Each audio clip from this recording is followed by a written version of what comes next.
Welcome along, Greg, to what will be our second Mental Hunts podcast.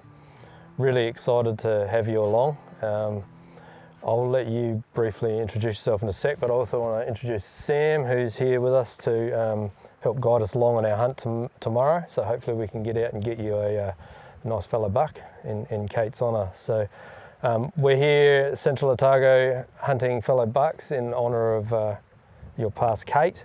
I'll let you introduce yourself and why we're here and the journey you've been through with the tragic loss of your partner, Kate. Yeah, awesome, Glenn. Thanks for that, and Sam. So it's a privilege to be here, privilege to be a part of what you're doing. When I saw what you guys are doing, I was blown away, and just my story, I thought it could possibly be a part of it. With my story, it's focusing around grief, extreme grief, and the mental health aspects that came from that for me, and my story and where I got to or where I am now. So for me, growing up, I was a pretty tough little kid. I was brought up pretty tough. With the surname Fagg, you sort of have to be a wee bit resilient. Yeah. So I was probably almost a little bit cocky and arrogant. Wanted to be a police officer when I went through high school. That was what I was gearing up for. And back in the good old days, you had to be a certain height. And when I got to the end of high school, I wasn't that height. So that was a bit crushing for me. Ended up going and becoming a high country shepherd for about 4 years, and then decided I'd go and join the army. And when I joined the army, I really had a passion for it, really enjoyed it. Got a lot of tools from it. That cockiness and arrogance sort of turned into some more structured management tools, if you like.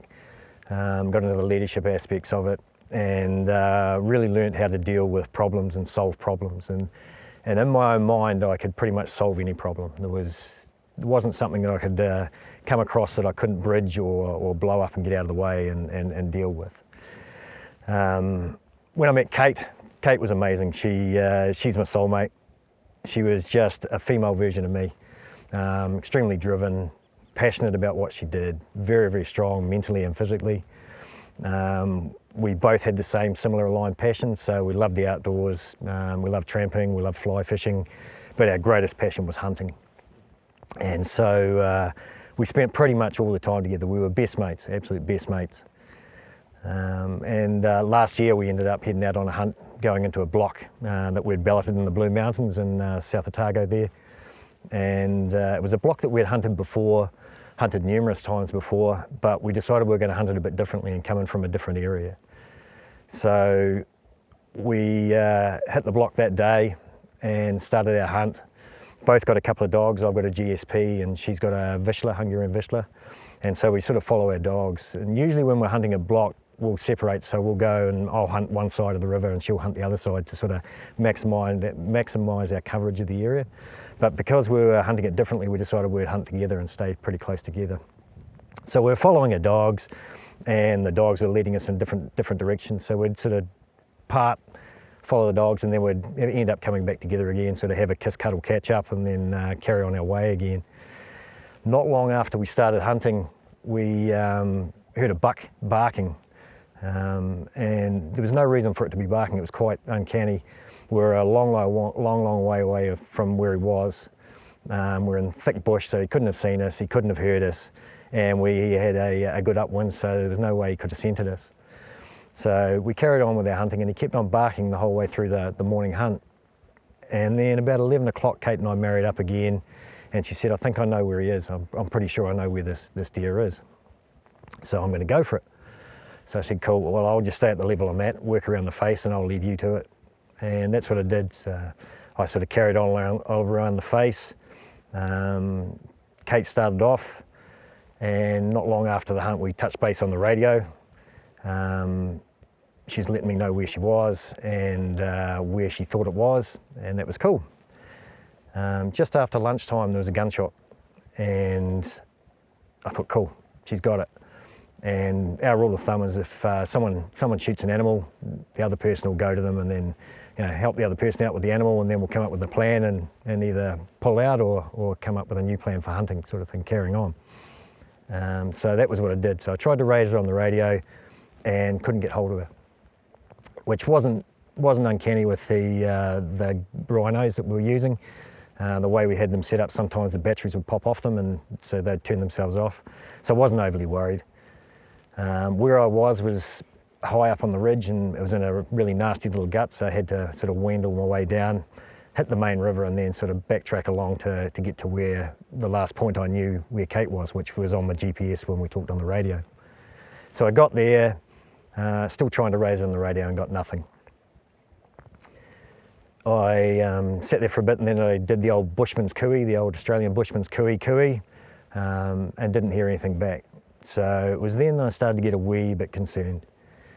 So I sort of weighed up the options. I didn't know where she was exactly.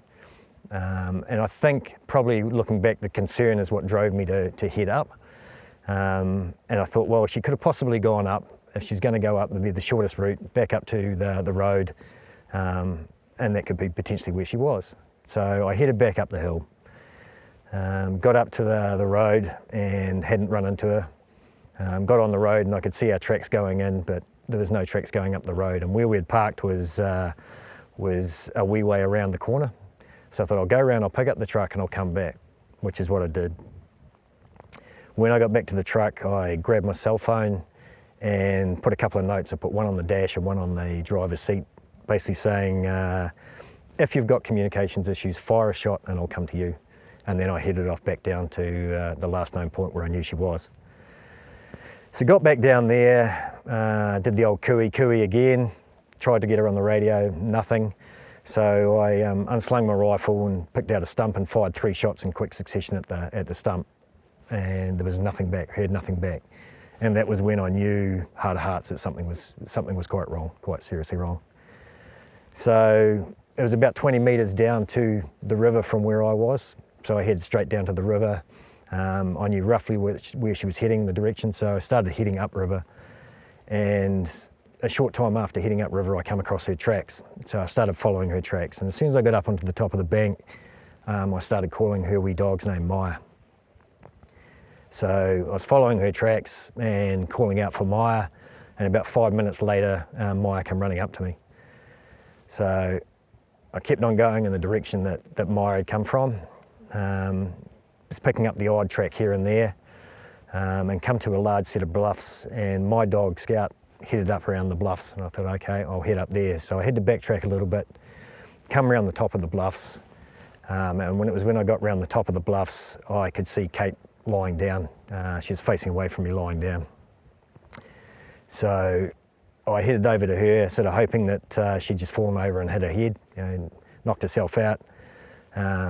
But when I got up to Kate, I could see that the shot I'd heard was one that had hit her, and it was fatal.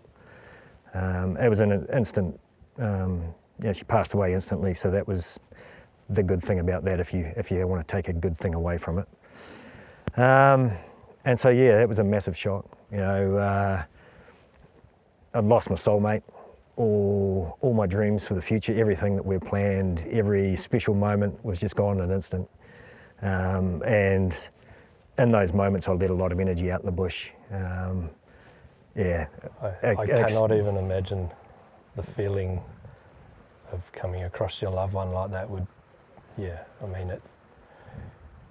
know death's coming for everyone, and Kate and I looked at the future and talked about, when we're old and wrinkly and you die, and you have that vision of death, and you're passing away slowly, and and when it's instant and it's brutal, it hits you very, very hard.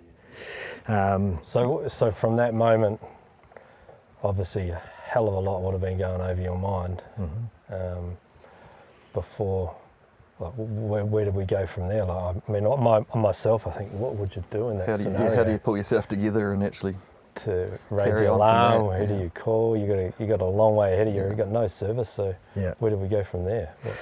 Yeah. So from there, as I say, I was extremely emotional. A lot of screaming, yelling, hitting things, and I actually scared my dog away. I had to spend about 5 minutes trying to coax her back in and let her know that everything was okay.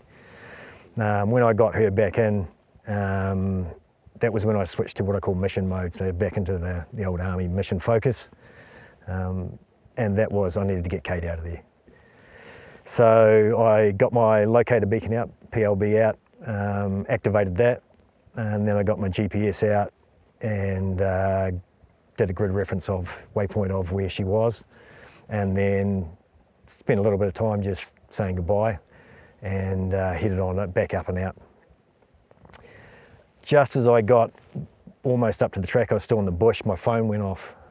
So I picked it up obviously when I went back to the truck, when I shifted the truck, and it was my father, and he was on the list for the locator beacon notification. So I told him what had happened, quickly hung up from him, and then rang the police and let them know what had happened. So once they got all the details, they dispatched a rescue helicopter.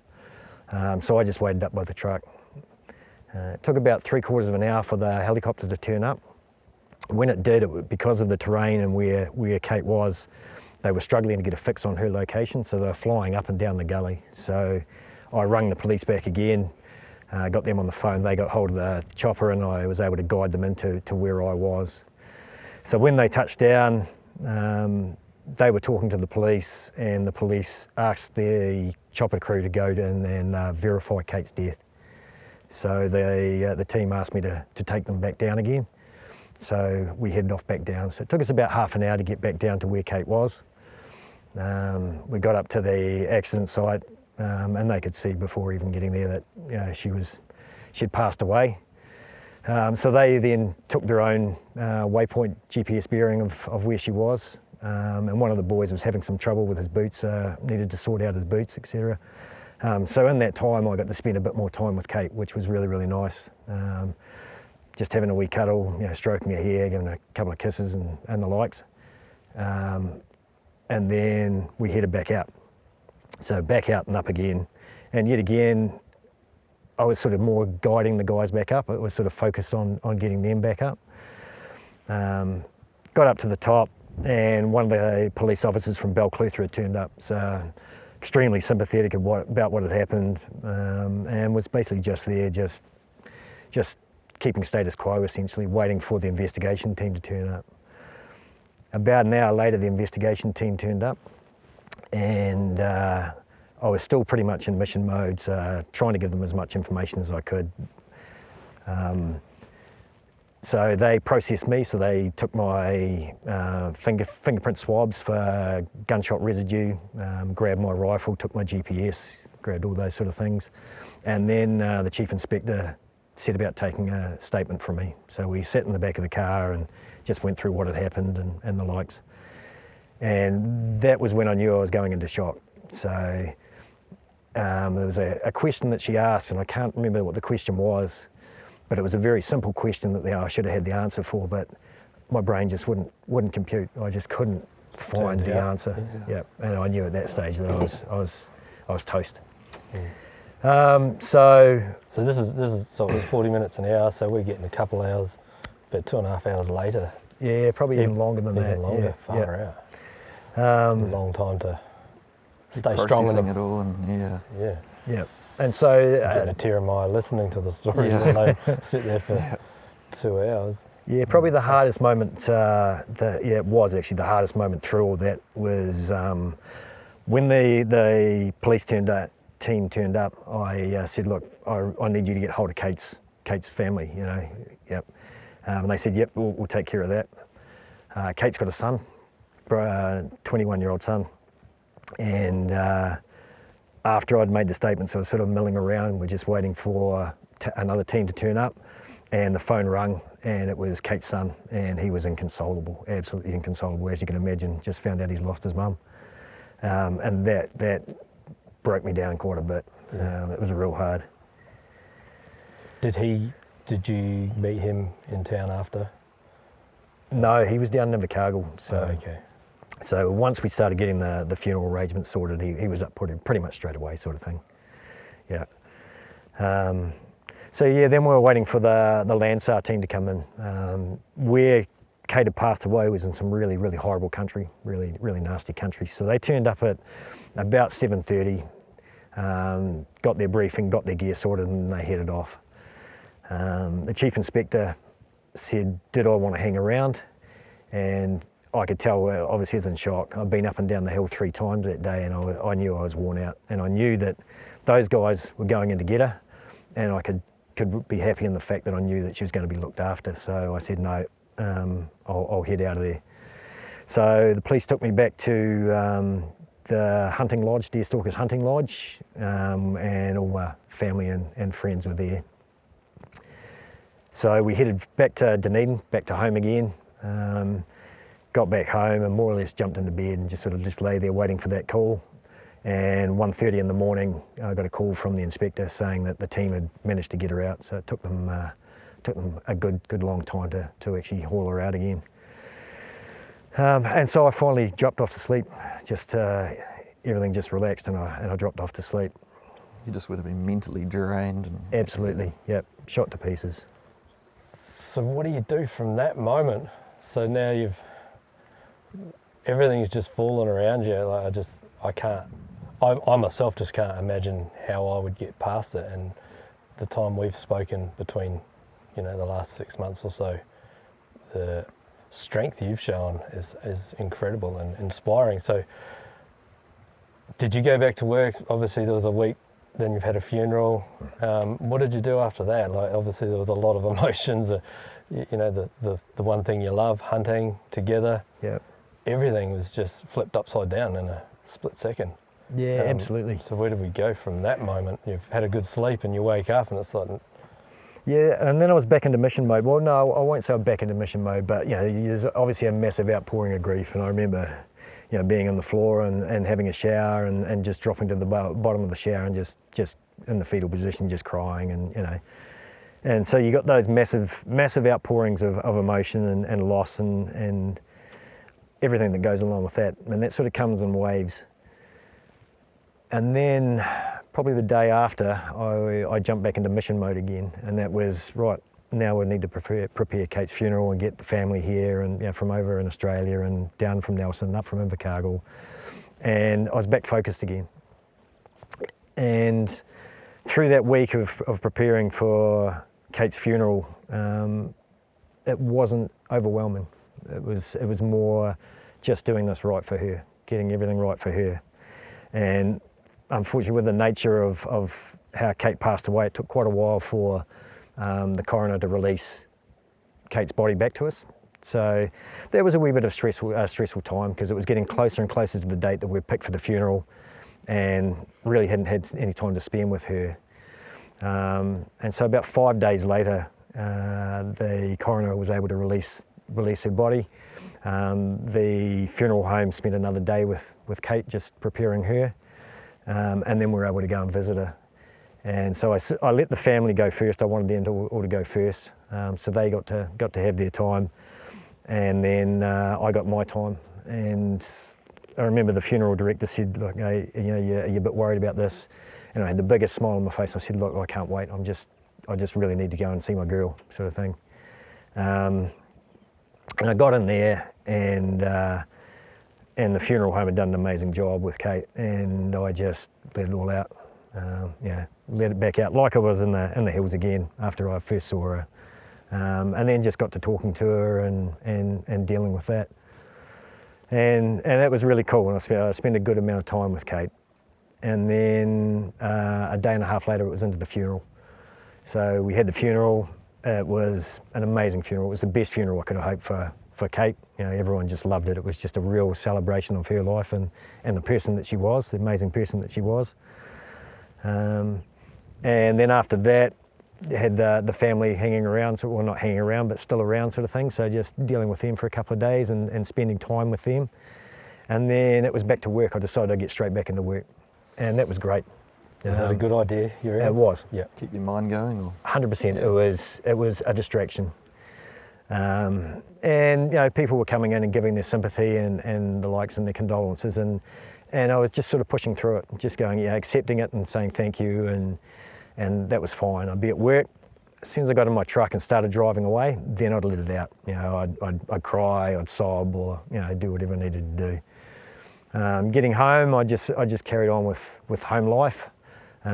There's memories of Kate everywhere in the house, and so I just sort of embraced that.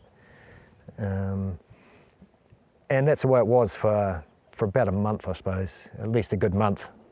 Just work, just ticking along as, dealing with it in little bursts, fits and spurts. And at work, we've been having a few issues, so there was some management issues that we needed to sort out. And being part of the management team, it was sort of the focus was on us to sort it out, and we hadn't been getting it right. And so I started to dwell on that a bit and started to get a bit focused on that, and consequently stopped sleeping. So lost the ability to sleep, and was very, very worried about it, sort of getting very, very anxious, etc. And that went on for another probably week and a half, 2 weeks. And I was burnt out, and I didn't realise how badly burnt out I was until one day I turned up at work and I had to go out and inspect the runway. So it's all under control of air traffic control, so no planes crash into you, and you don't crash into a plane, sort of thing.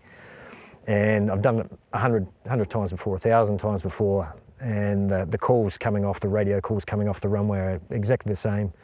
And the air traffic controller gave me the commands to come off the runway, and it took me about 10 seconds to comprehend them. I just couldn't understand, couldn't process what they were saying to me. So I headed back to the station, got on the phone to one of the other officers and said, "Look, mate, you need to come in. I'm cooked. I need to go home," which he did. Rung my boss, and they said, "Look, take as much time as you need." So went home, got home, and then the next day, that's when my world totally imploded, completely imploded. So obviously work was my distraction. It was fantastic. When I was at home, I didn't have that distraction. So all I had was my thoughts, and all those thoughts were about Kate and the loss of Kate. You probably got Kate's dog there as well. Oh yeah, everything, so yeah. And I guess Everything. that intensifies when you're not sleeping at night too. Yeah, 100%. So at this point in time, still a month later, you still hadn't sought any help of any kind? No, so like I very, very close relationship with my sister, one of my best mates down home. So I'd done a lot of talking with them, talking through stuff, but not in any clinical sense. Was there a reason for that? You thought you were fine? Or? I thought it was fine. Like I was Yeah. punching through work. It was just dealing with work problem that just overwhelmed me, and I know I can deal with that. Back in the old army, yep, I've got a problem to deal with. I can deal with that, but I couldn't, and that's one of the first times that I've encountered a problem. Take my hat off to you. It's really hard to recognise that in yourself when Yeah. you're in that position. That's a real hard one to. Well, when you're in that admit. position, it becomes really obvious for you. If you've got a good understanding of you, how you function, and the level that you operate at, it was really obvious to me that I was in a real bad way. So the day after, a couple of days after, I was just an emotional wreck, absolute wreck. Still wasn't sleeping, and I was just going through all these thoughts of longing for Kate, of missing Kate.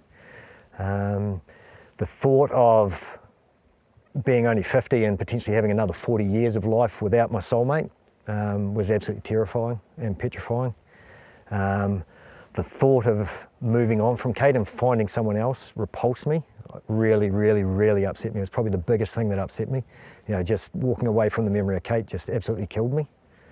And so I ended up really, really bad. So I called my sister over one night, early hours in the morning, and I remember she was sitting on the couch with me, and I was curled up in the fetal position on her lap, sobbing, wasn't able to speak. I was shaking, limbs were twitching, everything. And she said, "Right, we need to get you to a doctor." So next day we got an appointment with my doctor, who's an amazing doctor, and went through everything that had gone on and what was going on. And he said, "Right, well, we need to get on top of the sleep for a start. We need to get you some sleeping pills."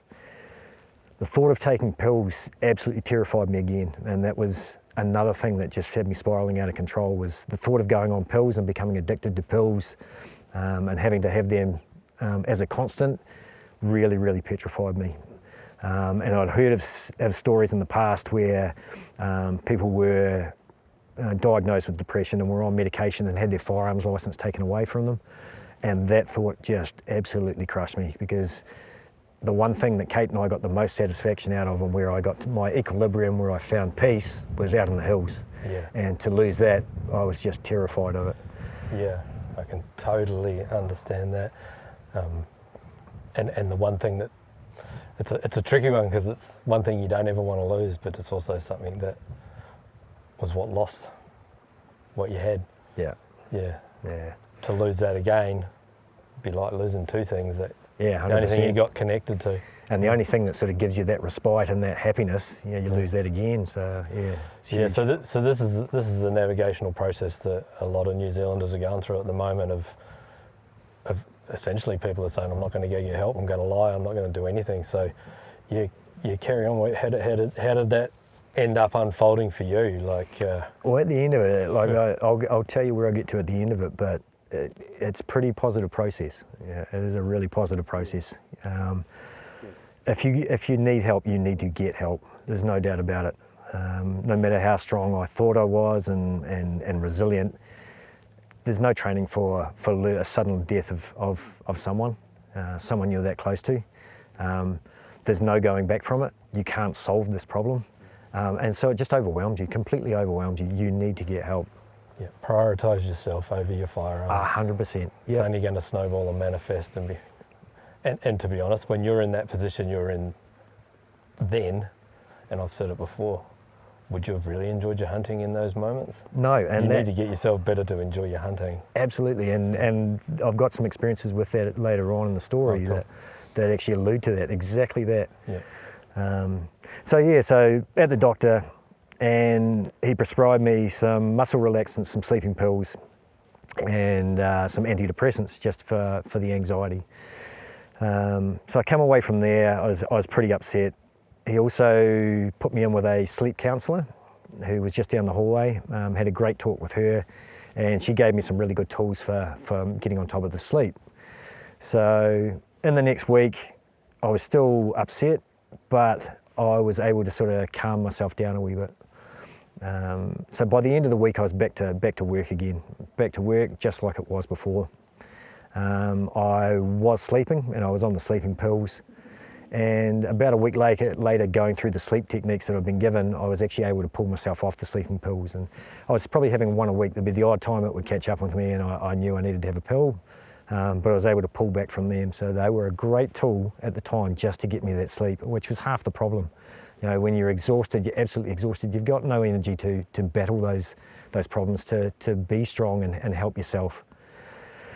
So back at work again, and obviously the antidepressants started to kick in and started to lose the anxiety and started to just get back to normality again, and it was great. In that third week in, Kate's son had come back up, and we went back into the accident site. So I took him, he wanted to go and see where it was, so I took him back down to the accident site, took some flowers down there, we had a wee beer together and just spent some time there, and it was a really nice experience. And then the week after that, I'd arranged with one of the boys to go hunting. He'd wanted to hunt one of the blocks in the Blueies. He'd never hunted there before, so I said I'd take him in. So that weekend we went into the block, and it was a block that Kate and I had hunted many times before. And I generally hunt one side of it, she hunted the other side. So I asked him which way did he want to hunt it, and he said, I'll hunt it your side first. So we did that. We spent the day hunting it, and I was sort of guiding him through all the different areas. So yet again, I had a job to do. So it was taking all the distraction away, sort of thing. This wasn't the block that... No. So that was cool. We got to the end of the day, we'd seen a couple of deer, and I said to him at the end of the day, I said, right, well, what do you want to do tomorrow? And he said, well, I'd really just like to hunt this side again. And I said, okay, well, that's fine. Well, I'll go and hunt Kate's side.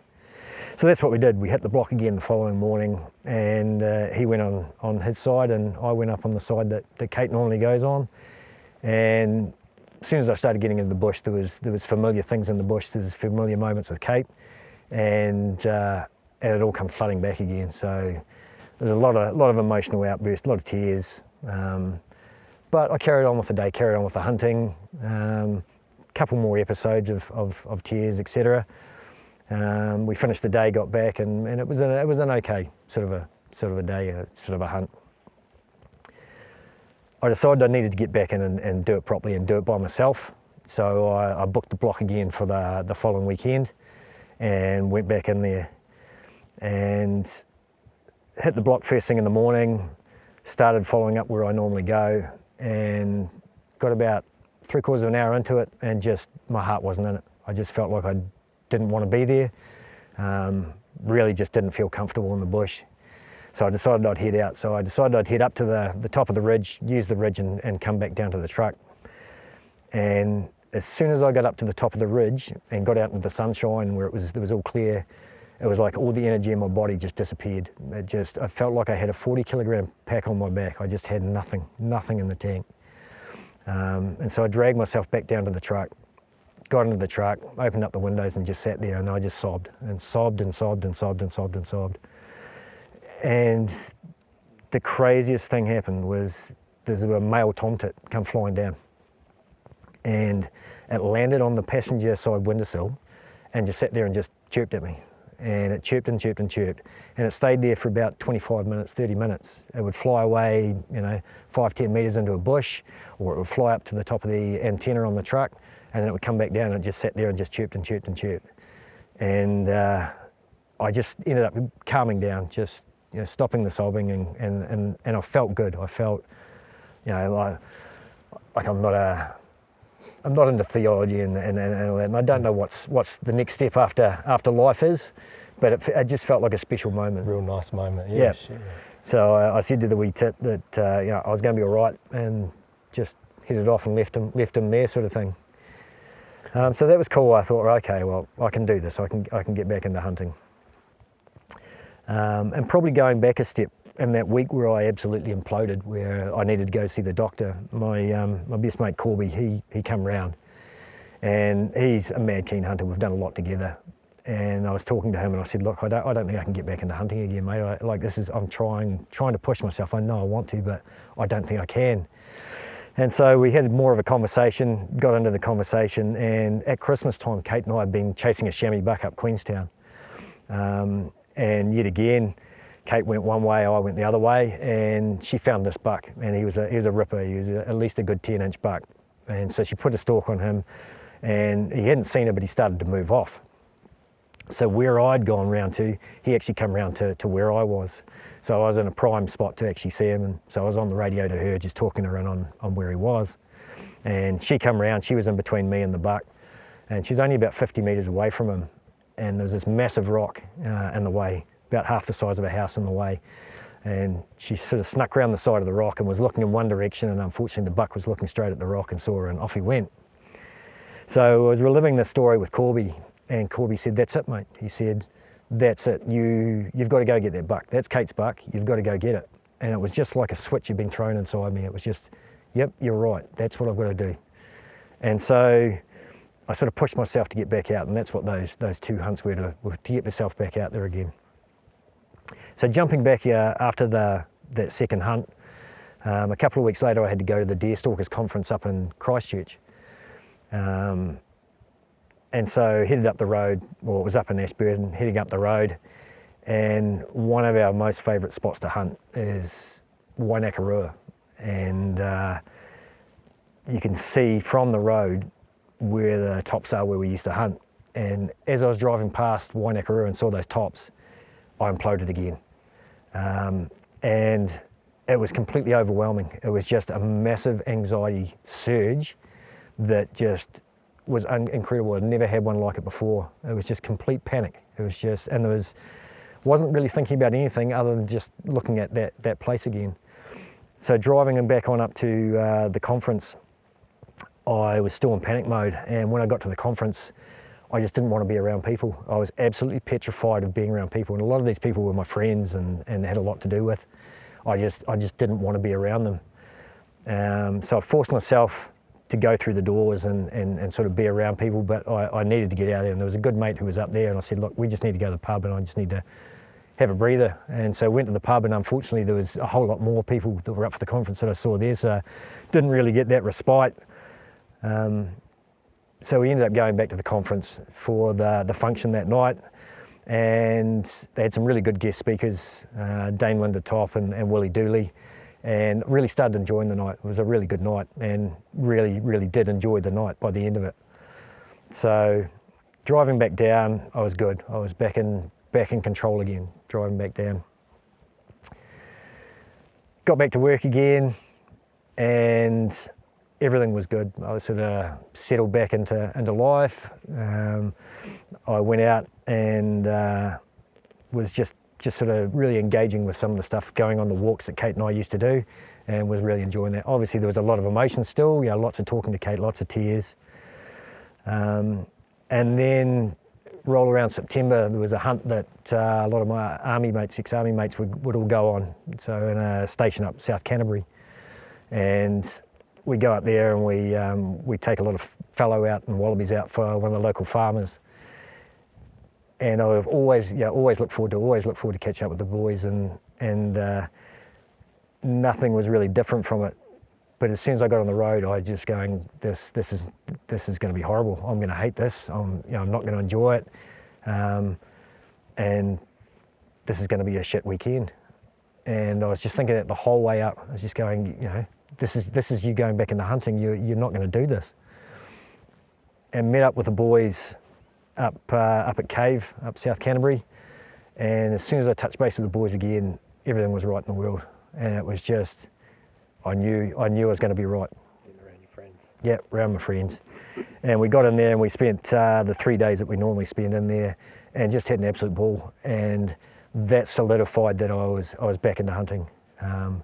It felt like I should have been back here. I needed to be back here, and this is what I needed to be doing.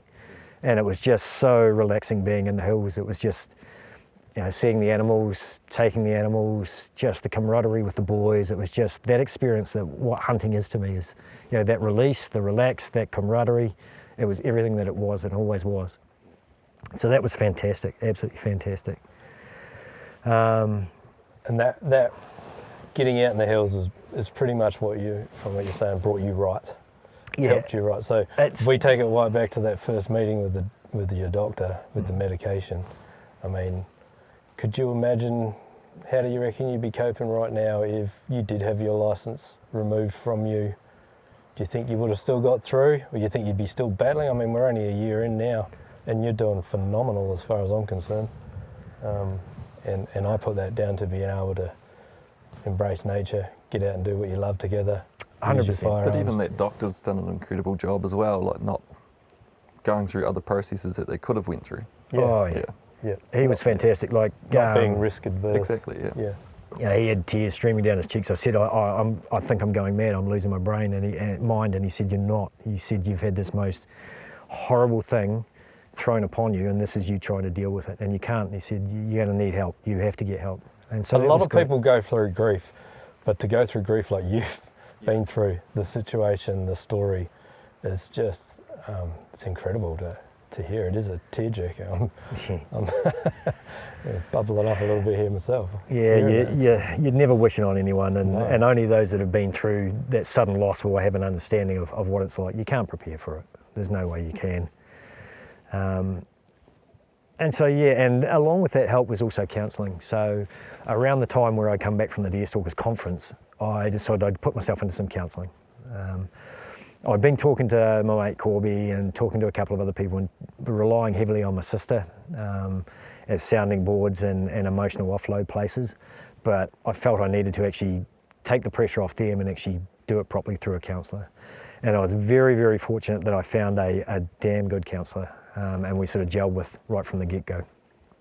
And it was really, really funny because I walked into the office and into the session, talked it through, felt really, really good. I was in a good place when I decided that, I got back from the conference and I decided I need to take some counselling, but I was actually in a really good place. And got to the end of the session, I went, that's awesome, thanks very much. I think I've got everything I need to get out of this session. I don't think I'll be back. Fantastic. And the counsellor said to me, she said, oh, that's fantastic. Well, my door's always open, and we might see you again. Which turned out to be very, very true. Yeah. So a little bit further down the track, and we were still having some issues at work, so I needed to try and get back into solving them again, and wasn't really solving them. And all of a sudden, all those feelings of anxiety started coming back. And I just couldn't understand why they were coming back. I had a good handle, we're working as a team to solve these issues, and I just couldn't get a handle on what was going on. So I knocked on the door of the counsellor again, and we started our sessions. And it was really cathartic going through things with her. And it was just life, just talking about life. It wasn't really talking about Kate, it was talking about my dealing with Kate and the feelings I was having for Kate, but a lot of the conversation was just life. And it was really, really good just to have that offload. At the same time, I was still having these pangs of anxiety, and there was nothing really setting it off. And so I had to talk to her and said, what do you reckon? And she said, well, I think you should up the dosage on your antidepressants. Talk to the doctor and see about upping the dose. And so I did that. I went and saw the doctor and upped the dosage on the antidepressants, which, having gone through the process of getting on them for a start, all the panic and all the terror that I'd had and not wanting to go near them, it was all gone. And it was like, okay, well, this is a tool. I can see that this is a tool, and I'm going to use this tool. So I did. And we're carrying on through the counselling sessions and into the new year. And I went back out chasing Sham, went after Kate Sham. Didn't find the buck, unfortunately, but had a really awesome experience with a couple of young chamois kids. So I snuck in and spent a couple of hours only 50 metres away from them, just taking heaps of photos. Just really awesome experience, magical, beautiful blue sky day, just living the moment. It was awesome. And then had more counselling sessions, and I had a raw ballot block. I'd got one, and I still was going through bouts of anxiety. And talking to the counsellor, and she said, you're going away on this hunting trip, do you think that's a wise idea? And I said, yep, I do. It's where I need to go. And she said, well, you're going back into a place that Kate and I used to hunt, into that block that was your raw block, one of your raw blocks. It's going to bring back a lot of memories. How are you going to deal with that? And I said, well, I'll just have to see how it goes. And she said, well, I really, really don't want you going in there. And I said, look, no, I have to do it. And she said, right, well, I'll make a deal with you. If you go in there, if you start having any feelings of anxiety again, then you come back out. And I said, yep, all right. Shook her hand, made a deal sort of thing, an actual formal deal. And the weather was a wee bit crud the first couple of days. I had the ballot, so I decided I'd just stay out of it. And then on the third day I went in, dropped in with the dogs, and got in, set up camp, and just felt comfortable. Went and did a recce on a couple of spots that I knew where the stags hold out, and was just walking through everywhere that Kate and I went, and it just felt calm, felt nice. That night had stags roaring all around me, had one stag come into camp, right into camp, and got to the end of that night, that day, the following day, and just heading out, and I was calm. I knew that everything was going to be all right from that point on. And yeah, so it's been probably 5 months since then, and everything is in a great place. Been going out doing lots of hunting, all the stuff that Kate and I used to do. The grief, obviously, I've gone past the 1 year anniversary just recently, and everyone was going, that's going to be really, really tough. It's, expect that to be really tough. It really wasn't. And I think because I'd gone through and got the help and processed everything, that I got to that good place. Awesome. Being in that good place allowed me then to be aware that grief doesn't have to be consuming. You're able to celebrate that year rather than... Yeah. Absolutely. Awesome. Yeah, and that's what it was. So. And what did you do for that year, did you? For the anniversary, Yeah. Went back down to Kate's site. So her and her son, me and her son went back down there. So we did that. Cool. Yeah, just had a really, really great time. Yeah. That's amazing. Yeah, and there's been a few other things that have happened this year. Like I had my 15-year-old niece suffered a brain aneurysm. She was up playing touch international national touch up in Auckland. Had a brain aneurysm. So we all rushed up there to be with her. And my mother was very sick prior to going up there, the week before, she'd had what seemed like a bad flu.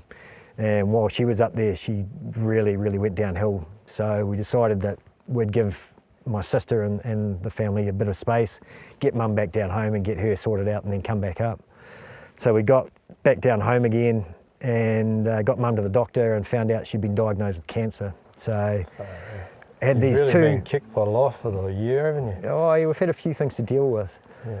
But because yet again that I got to that place where I knew everything was right, I knew how to get help, I knew that counselling would help things, that medication would help things, I was able to deal with it. It was back into mission mode. It was sorting out what I needed to sort out and get to that happy place again.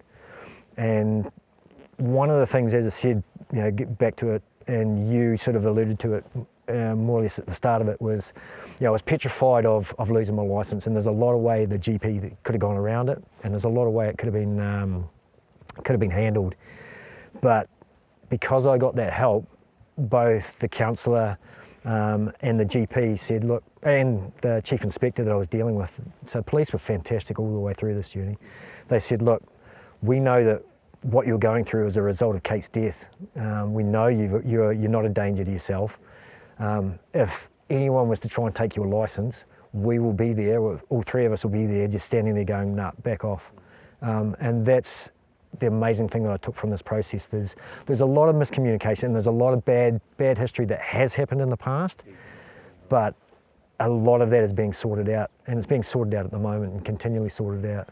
Yeah, I was a victim of that bad situation, but I've got nothing but kudos for the police and the way that they've managed things from here on, and the Firearm Safety Authority for that matter. It's been pretty cool what they're trying to achieve and trying to fix, which was out of their control initially. Yeah. They got dumped with this rule in a hurry.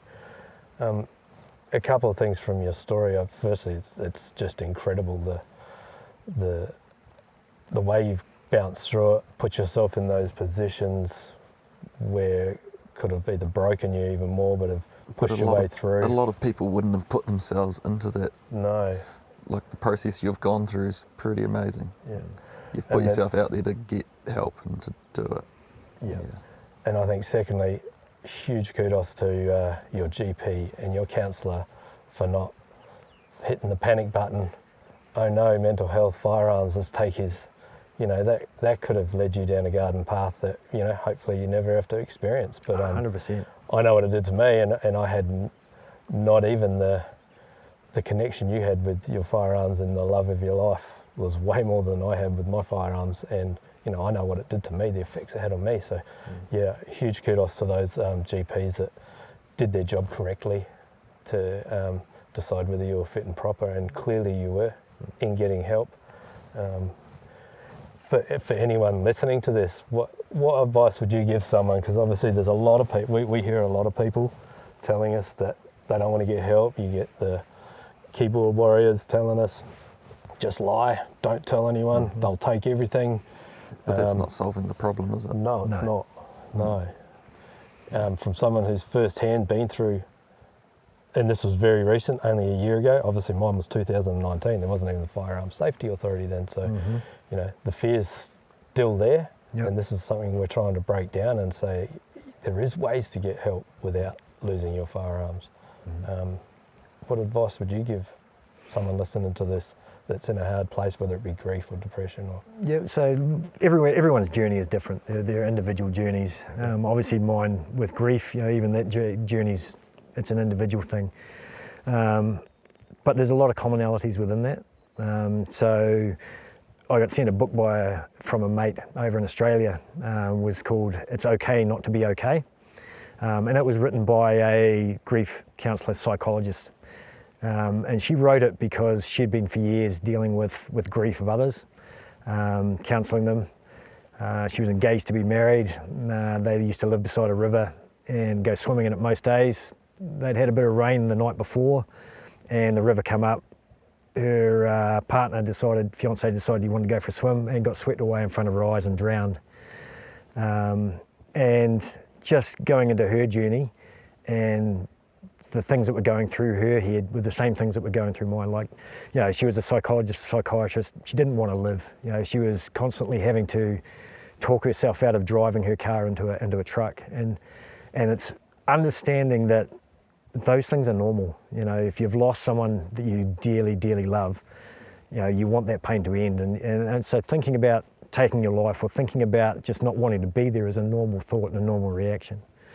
The fact that you're going to a doctor to say I'm having these thoughts is because you don't want them thoughts. 100%, absolutely. Not because you want to do it. Yep, and that was the realization. Having thoughts and wanting to follow through are two different things. Yep, and that was the thing, and I was very candid and open with the GP and with the counsellor, and I said, yep, absolutely. I've had, you know, they'd ask the question, are you suicidal? And I'd say, no, I'm not suicidal, but I could quite happily die now. You know, I don't want to be here. Yeah, and you know, I'd go into, like, Kate and I don't subscribe to suicide. You know, assisted suicide for the terminally ill. Yep, I'm fully in behind that. But suicide as just a getting out of life thing, we don't subscribe to it. So I would never have gone down that track. And when I explained that to the GP and explained that to the counsellor, they went, yep, we can understand that. We can understand those thoughts. We can understand that what you're going through, you're going to need to talk to us, you're going to need these medications, but we will get you back to, we're pretty certain that we're going to get you back to the place where you need to be. And I took confidence in that, and I wasn't let down by that. The counsellor was fantastic, phenomenal. Yeah, the doctor, the GP, the police, you know, they were all in my corner to try and get me to the best place possible. And still keep me doing what I loved. And I think that was because of the realization that they could see that it was a passion in me, it was a passion in Kate, and that if you took that passion away from me, then it wasn't going to be helping the situation.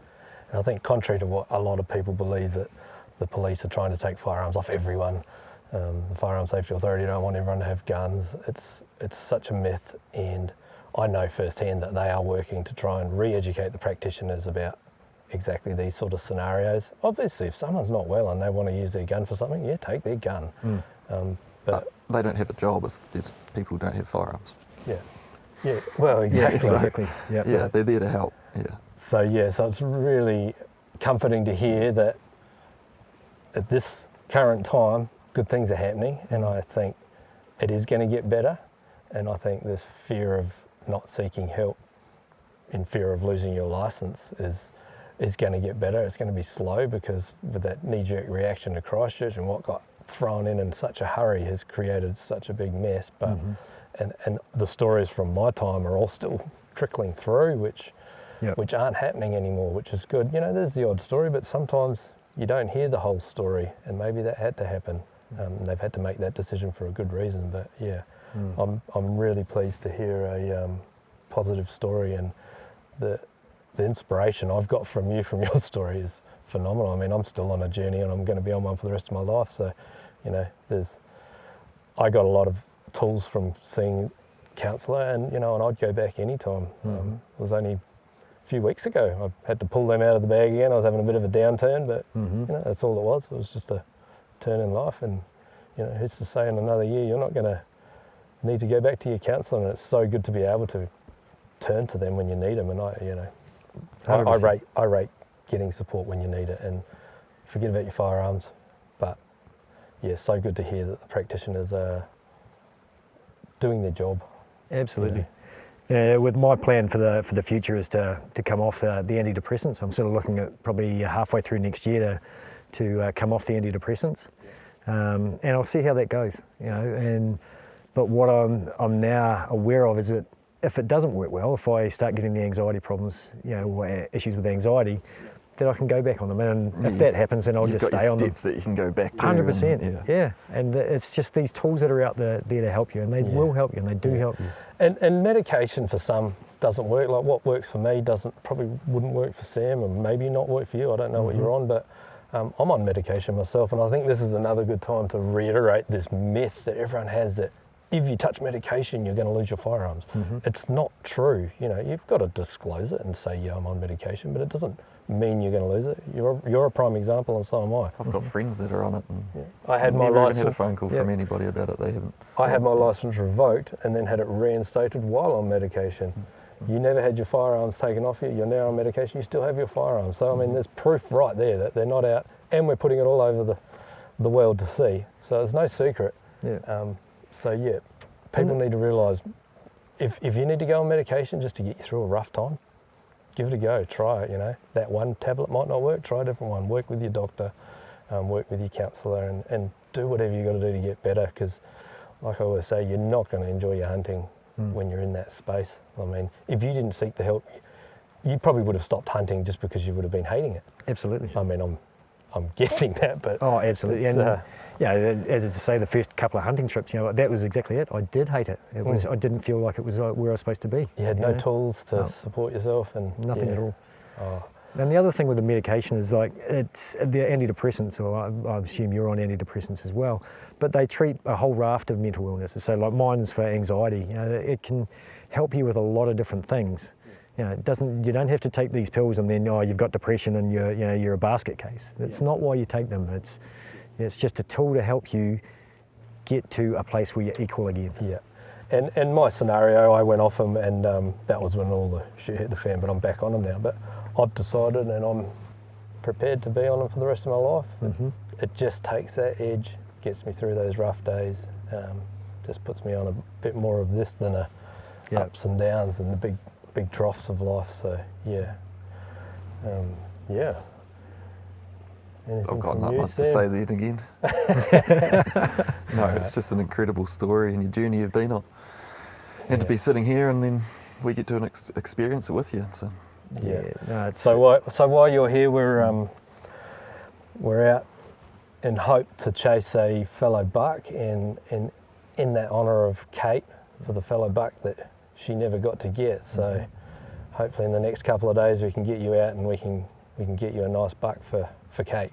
It'd be awesome. But I mean, look where we are. I mean, just being out here is just cool enough, isn't it? It is. And if not, we'll just shoot a few for meat. Yeah, that sounds good. No, sounds awesome. I want to really thank you for opening up to not only us but to the whole world, whoever wants to listen to this. And I know I don't need to get a message from anyone, but I know this story is going to help so many people. And yeah, I really want to say thank you for doing that, and not keeping all these little tools to yourself. And I think that's the key: opening up vulnerabilities, sharing with others, so that others can help themselves. It's a successful story, like. Yeah, I can't believe it's just over a year. I mean, I've heard this story a few times from you now, and you're just so strong-willed in the way you. And I don't think you would have got through that on your own. Like, no, from here in the first 2 months to when you got help to friends, family, counsellors, medication. It's all the check boxes I needed to tick to get to where I am. Surround yourself with people. Good people. Yep. And it's pushing yourself as well. You've got to push yourself. Yeah. You've got to do a lot yourself. It doesn't just come to you. No. It's work. Yeah. But so's life. Yeah, absolutely. No, Awesome. it's a privilege and a pleasure to be here with you guys and just be able to tell my story, I guess. Really appreciate it. Yeah. Cheers, mate. Thank you so much.